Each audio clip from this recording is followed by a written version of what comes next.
సకాలంలో ప్రతి ఎకరానికి సాగునీరు అందించేలా చర్యలు తీసుకోవాలి. పుష్కర ఎత్తిపోతల పథకం ద్వారా జూన్ నెలాఖరులోపు సాగునీరు అందించాలి.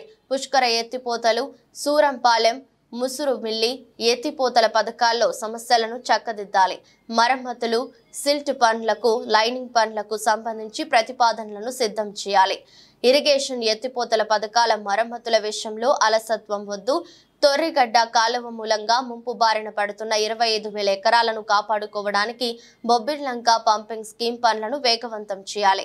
గాదరాడ వద్ద 31.10 కోట్ల నిధులతో కొత్త ఎత్తిపోతల పథకం సాధించేందుకు కృషి.